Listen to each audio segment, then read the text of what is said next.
नमस्कार मित्रांनो, आपल्या यूट्यूब चॅनलवर तुमचं मनापासून स्वागत आहे. तर ही आहे आपली 9560 सोयाबीन, जिचं मी तुम्हाला पहिलेसुद्धा एक व्हिडिओ टाकलेला आहे. या सोयाबीनला मस्तपैकी शेंगा वगैरे धरलेल्या आहेत. तसं आपलं पावसामुळे काही नुकसान वगैरे नाही झालं या सोयाबीनचं, आणि सोयाबीनला शेंगासुद्धा खूपच खास लागलेल्या आहेत. शेवटपर्यंत पहा, मी तुम्हाला पूर्ण शेंगा वगैरे दाखवून देतो. मस्त एक नंबर सोयाबीन आहे, तिला पूर्ण आत्तापर्यंत शेंगा ह्या धरलेल्या आहेत.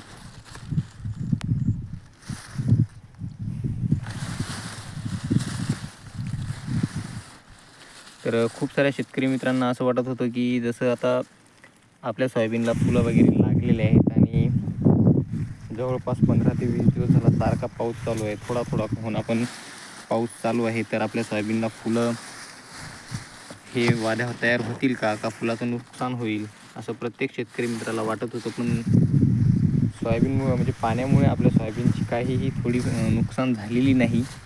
मस्तपैकी सोयाबीनला फुलं अजूनही भरमसाठ आहेत. आणि जी अशी सोयाबीन आहे जी की 9560 म्हणजे ही लवकर येते, आपल्या बाकी सोयाबीनपेक्षा ही सोयाबीन सोंगायला लवकर येते. त्या सोयाबीनला तर तुम्ही पाहू शकता मस्तपैकी शेंगासुद्धा धरलेल्या आहेत.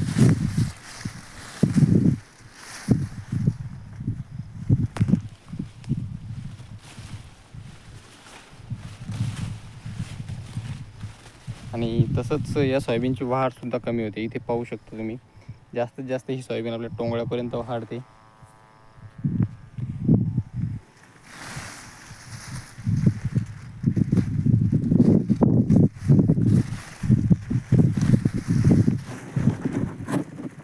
मस्तपैकी शेंगा त्या धरलेल्या आहेत.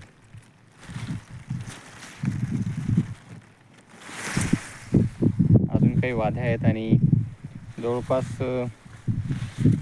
50% वाद्या आहेत आणि 50% पापड्या आहेत.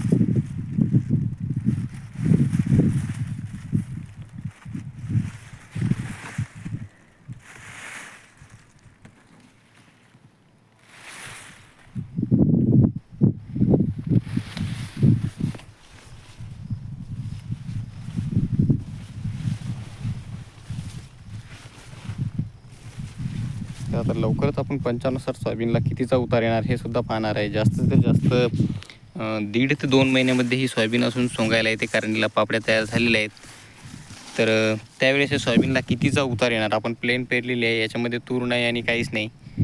आणि सोयाबीन तर तुम्ही पाहू शकता मस्तपैकी सोयाबीन काळी आहे आणि सोयाबीनला शेंगासुद्धा धरलेल्या आहेत. तर आता या सोयाबीनला शेवटी उतार किती येणार हे सुद्धा आपण पाहणार आहे.